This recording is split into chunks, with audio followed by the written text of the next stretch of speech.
les Usos de retour. Donc bon, comme je vous l'avais plus ou moins présenté la semaine dernière, je crois, avec le segment backstage où Jey Uso nous affirme qu'il n'a pas les épaules pour le main event, hein, en disant mot pour mot que la ceinture champion du monde ne lui va pas.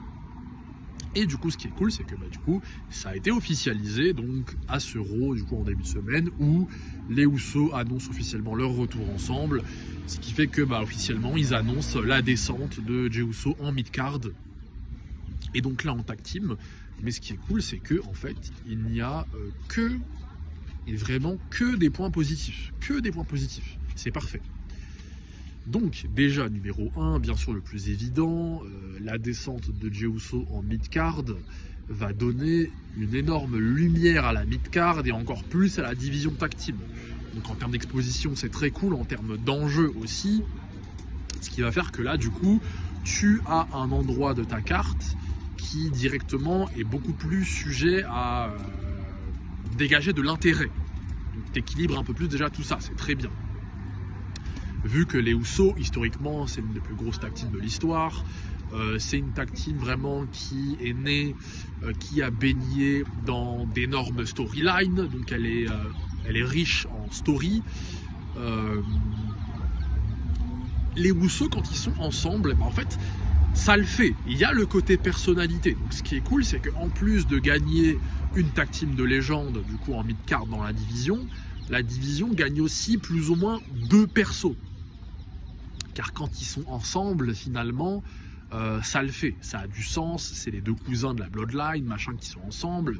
Au mic, ça le fait puisqu'ils sont dans leurs éléments. Ils sont à 2, ces 2 cousins, ça a toujours été ça. Voilà. Donc, il y a déjà ça.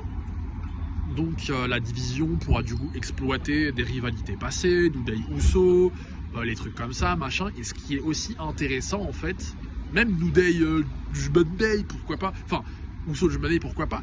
Ce qui est intéressant aussi, c'est que du coup, vu qu'on est en mid-card, ce qui est intéressant, c'est que Jey Uso, et niveau travail de promotion, ce sera beaucoup moins nul, car en fait, c'est beaucoup moins exigeant. Et les armes qu'il a pu gagner dans le main event en termes de palmarès et d'exposition, il pourra beaucoup plus les utiliser pour flex, ce qui fera que Jey Uso en travail de promotion, je pensais jamais de dire ça, mais paraîtra beaucoup plus impressionnant, car en fait il pourra flex certains de ses attributs en fait face à des mid-carders et des jobbers. Donc Jey Uso, on va peut-être le voir comme un boss en fait. Et du coup, ça recrédibilisera un petit peu son image, car il tournera avec des mecs de son niveau. Tout simplement. Et encore, en mid-card, il y a des mecs dangereux. De toute façon, Jey Uso est tellement mauvais que même en mid-card, attention. Mais bon, au moins, il regagnera un peu de boost au niveau de sa crédibilité, de son image, car il aura des armes qu'il pourra utiliser, des armes supplémentaires qu'il aura à son arsenal, dans le travail de promotion de combat. Donc il y a ça qui est cool. Et du coup, ça rendra le produit en mid-card beaucoup plus intéressant et divertissant, tout simplement. Donc il y a de ça. Et ce qui est aussi intéressant également, c'est qu'en fait, vu que c'est de la mid-card, c'est très souvent le point de départ de certains nouveaux petits performeurs.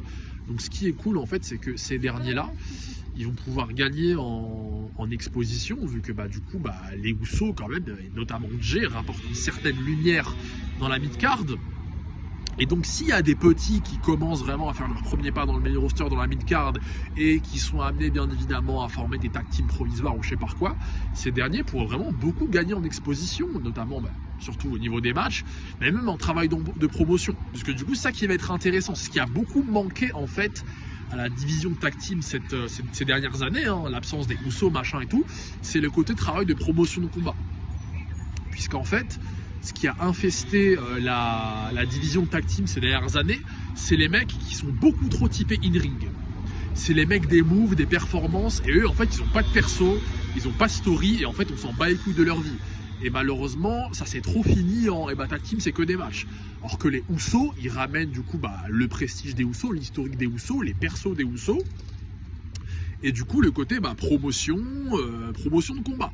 Et donc du coup on va normalement assister à beaucoup plus de segments au micro qui donc permettra à beaucoup plus de performeurs d'affirmer leur personnalité, pour que enfin en division tag team on puisse avoir des personnages, puisque c'est pour ça en fait qu'on s'en battait les couilles de cette division, car il n'y avait pas de story, on n'avait pas envie de voir en fait, puisqu'il n'y avait pas d'enjeu. Et là du coup il va y avoir des trames, puisqu'en fait les Usos amènent du coup ce côté-là historique. En plus, il y a le New Day, il y a forcément un truc à se dire. Suffit qu'il y ait un segment au micro où tu as 3-4 équipes dans le ring, ils se mettent sur la gueule au micro, et voilà. Et là, le produit va être intéressant à regarder, tout simplement. C'est ça qui a manqué en fait. Donc en fait, les Usos, c'est vraiment, voilà, c'est vraiment ça qui fait que le retour des Usos, vraiment, c'est que du positif. Car tu reboostes la mid-card, tu reboostes la division tag team, tu peux donner de la lumière à beaucoup plus de performeurs et tu peux du coup changer la dynamique du format de la division en termes de programme, où tu vas beaucoup plus revenir sur une manière d'hyper tes combats, niveau promotion beaucoup plus intéressante, puisque du coup tu ramènes 2 persos supplémentaires. En plus il y a de quoi exploiter du coup des rivalités passées légendaires, Uso New Day, tu peux même jeter dans le Judgment Day, ça va peut-être même servir au Judgment Day, du coup vis-à-vis de leur programme, peut-être des ceintures par équipe qui reprennent, machin, il y a plein de trucs à faire d'intéressant. En fait les Usos de retour ensemble, c'est nickel. Et bien évidemment un des points aussi qui est très intéressant, c'est que du coup il y a plus de chances pour que le main event maintenant soit habité que par des mecs qui ont les épaules pour habiter dans le main event.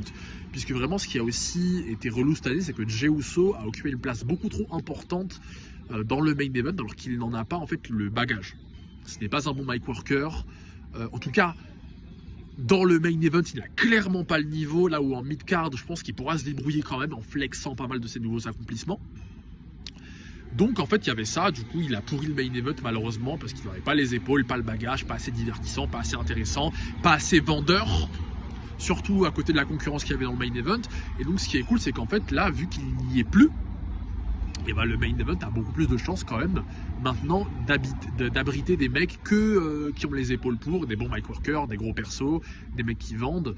Et du coup il y a moins de chances que des main eventers par exemple ne puissent soit bloqués en mid-card, car en fait Jey Uso prenait une place énorme, Cena prenait une place énorme. Donc là il y aura peut-être un peu moins ce problème là de main event faussé, puisque du coup Jey Uso retourne dans une sphère qui lui correspond plus. Voilà. Donc en fait, retour des Usos, c'est juste excellent. C'est juste excellent. Il y a tout qui est vert, tous les liens verts, tous les feux verts. Aucun point négatif. C'est nickel.